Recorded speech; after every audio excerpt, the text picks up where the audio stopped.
मैं कई बार कुछ काम बस यह सोचकर टाल देता हूँ कि जो है जैसा है चलने दो। मतलब आसान शब्दों में कहा जाए तो मेरे पापा अभी कमा रहे हैं, मैं आराम से दिन व्यतीत कर रहा हूँ। दिन भर में कभी पढ़ा तो पढ़ा, नहीं तो बस समय पार हो रहा है। मैं अपनी आरामदेह जीवन से बाहर आकर पढ़ाई करने, जीवन में कुछ बड़ा करने की सोच ही नहीं पाता हूँ। लेकिन इस कहानी ने मेरा नजरिया बदल कर रख दिया। अब मैं समय का महत्व को पूरी तरह से समझ चुका हूँ। आइए वो कहानी आपको सुना रहा हूँ जिसने मेरी नजरिया बदल कर रख दिया। एक समय की बात है, एक गुरु अपने शिष्य के साथ कहीं जा रहे थे।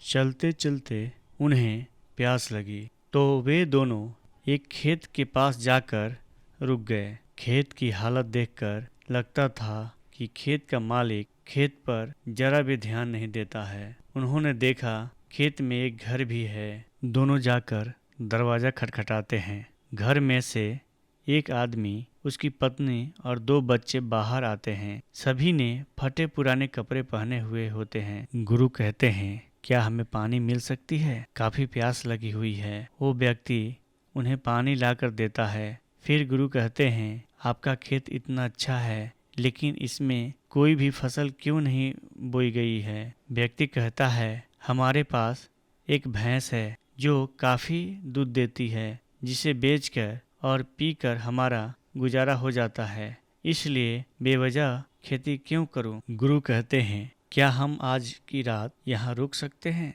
कल सुबह होते ही हम यहाँ से निकल जाएंगे। व्यक्ति कहता है, ठीक है, आप यहाँ रुक सकते हैं। आधी रात होते ही गुरु अपने शिष्य से कहते हैं, उठो, हमें अभी के अभी यहाँ से निकलना है, लेकिन जाने से पहले हम इस व्यक्ति की भैंस को पहाड़ से गिरा कर मार देंगे। यह सुनकर शिष्य को काफी बुरा लगा, लेकिन वो अपने गुरु की बात टाल नहीं पाया। वे दोनों रातों रात भैंस को मारकर वहां से भाग जाते हैं। 10 वर्ष बाद जब शिष्य अपनी शिक्षा पूरी कर लेता है, तब वो सोचता है, क्यों ना अपनी गलती को सुधारा जाए, उस आदमी के पास वापस जाकर उसकी मदद की जाए। शिष्य उसी गांव, उसी जगह वापस जाता है और देखता है वहाँ के सारे खेतों में दूर दूर तक काफी फल लगे हुए हैं और वहाँ एक बहुत बड़ा घर भी है। शिष्य को लगता है शायद वो आदमी सब कुछ बेच के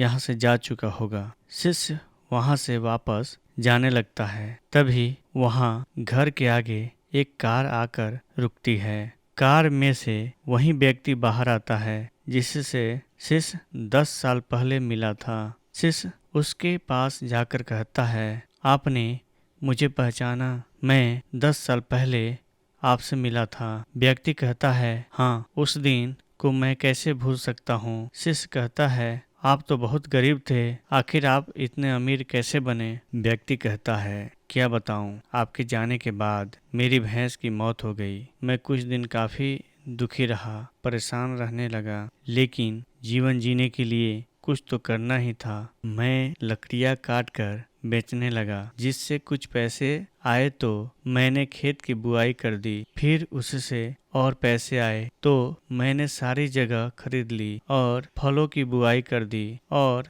आज मैं आसपास के इलाकों में फलों का सबसे बड़ा व्यापारी हूँ और मेरे पास लाखों रुपए हैं। अगर उस दिन भैंस की मौत नहीं हुई होती तो आज मैं इतना सफल नहीं हुआ होता। दोस्तों, इस कहानी से यह साफ पता चलता है कि जीवन में हर परेशानी आपके लिए एक बड़ा मौका लेकर आता है। अगर अभी आपके जीवन में परेशानी आई है तो यकीन मानो एक बहुत बड़ी सफलता भी आपके साथ लेकर आई है। यकीन मानिए, बुरे वक्त में आपने हिम्मत नहीं हारी तो आने वाले समय में आप बेहद सफल होने वाले हैं। दोस्तों, आपको बस ये 4 काम करना है और इसके बारे में सोचना है। पहला, अभी आप अपने मन में सोचो कि आपको जिंदगी जीनी है या काटनी है। दूसरा, अपने सपनों के लिए मेहनत करना शुरू कीजिए आज से। तीसरा काम है, आपको जो काम करने से अभी फायदा होगा उस काम को कॉपी में लिखो और पूरा करो। और सबसे आखिरी, चौथा, अगर कुछ करने का सोचा है तो तब तक उसके पीछे लगे रहो जब तक कि वह काम हो नहीं जाता। दोस्तों, जिंदगी है, समय है, कट ही जाएगा। आप कुछ करें या ना करें, ना करने से अच्छा है कुछ करके ही समय को बिताया जाए। धन्यवाद दोस्तों, फिर मिलते हैं अगले कहानी में।